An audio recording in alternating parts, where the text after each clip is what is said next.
Olá, a aula de hoje será sobre o financiamento da Seguridade Social. Introdução.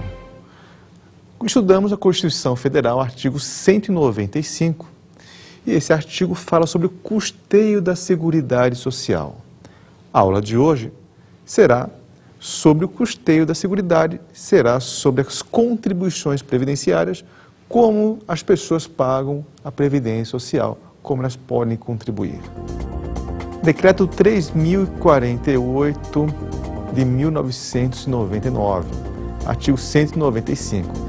No âmbito federal, o orçamento da Seguridade Social é composto de receitas provenientes, inciso 1, da União, inciso 2, das contribuições sociais, inciso 3, de outras fontes.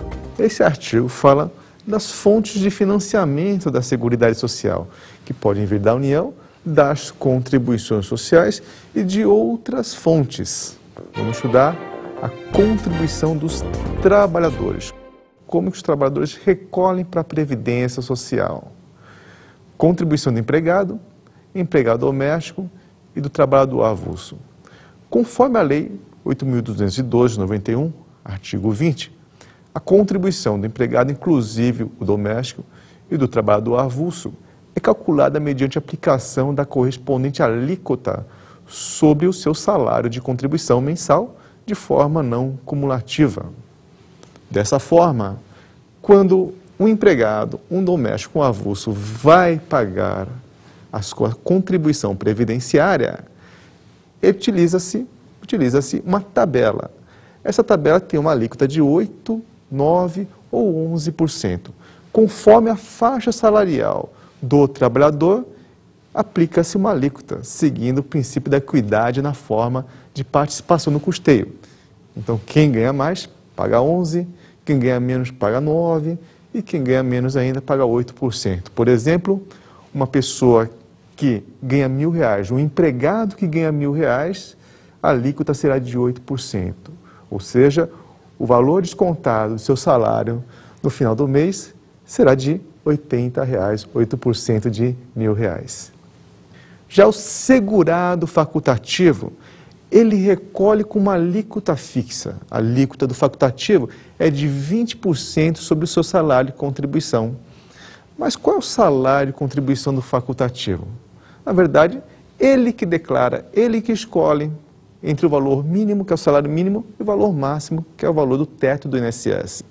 Então, entre o valor mínimo e máximo, ele escolhe uma base de cálculo. Ele pode escolher, por exemplo, R$1.000, aplica-se 20%, ele vai pagar R$200 de contribuição previdenciária.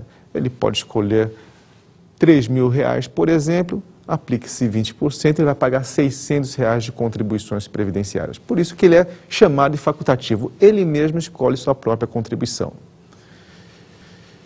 Continuando a falar do facultativo, existe um plano chamado Plano Simplificado de Inclusão Previdenciária ou Plano Simplificado da Previdência Social.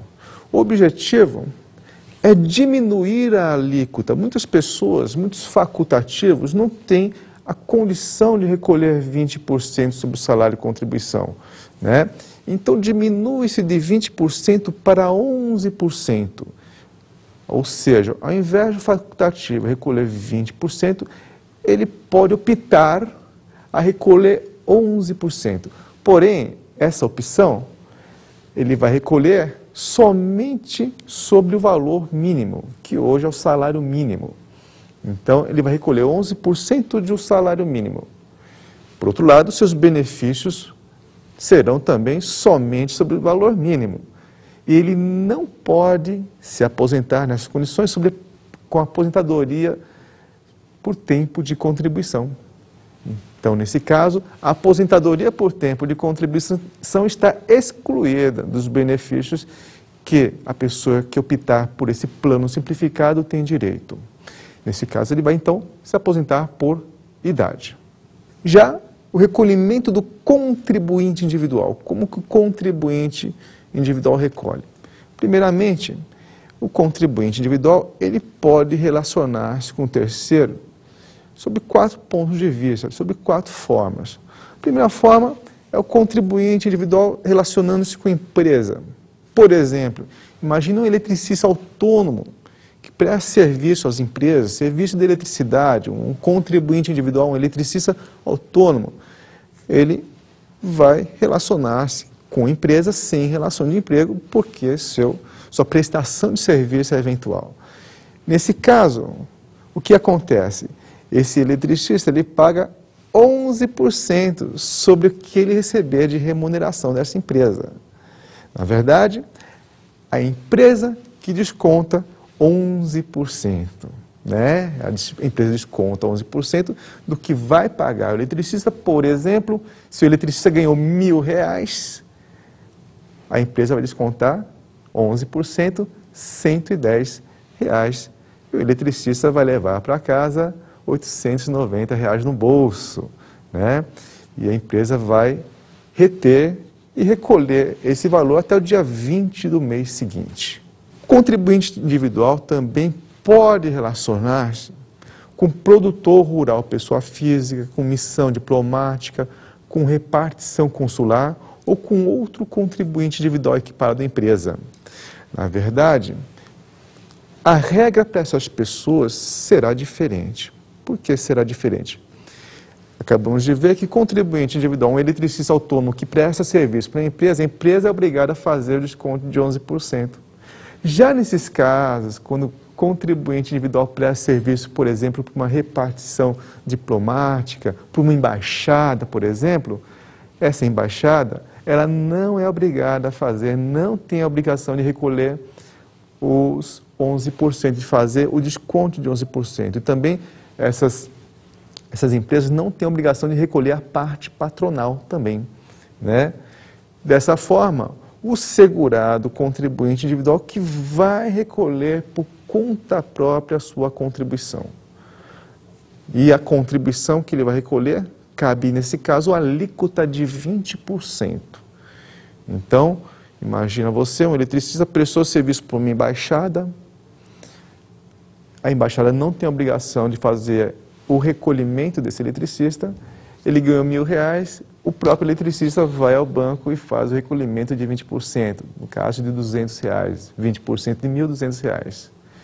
Agora, se se esse contribuinte individual conseguir comprovar que aquela embaixada fez o pagamento da cota patronal, nesse caso, haverá um desconto. Ao invés de ele pagar 20%, ele vai pagar 11% apenas. O contribuinte individual também pode relacionar-se com cooperativa de trabalho. Imagina você que nós somos faxineiros, diaristas que fazem serviço de limpeza nas casas e, de repente, vamos nos unir, formar uma cooperativa de trabalho. A gente vai prestar trabalho, prestar serviços a terceiros. Né? Então, cada um dos diaristas que se reuniu formando essa cooperativa de trabalho é considerado um contribuinte individual. Muito bem. E aí, prestando serviços para pessoas físicas, vamos lá na casa de família prestando serviço. Podemos prestar também serviços para empresas. A cooperativa de trabalho, nesse exemplo nosso de limpeza, pode prestar serviço tanto para a pessoa física quanto para a empresa. Como que se dá o pagamento, a contribuição desses cooperados de trabalho para a Previdência Social? Ora, quando estes trabalhadores prestam serviço para a empresa, o que acontece? Eles vão recolher 11%, eles vão ser descontados de 11%, e a cooperativa de trabalho, quando repassa o dinheiro para esse trabalhador, que desconta esses 11%. Agora, quando esses cooperados prestam serviço para pessoas físicas, a cooperativa de trabalho também vai descontar, mas não 11%, vai descontar mais, vai descontar 20%.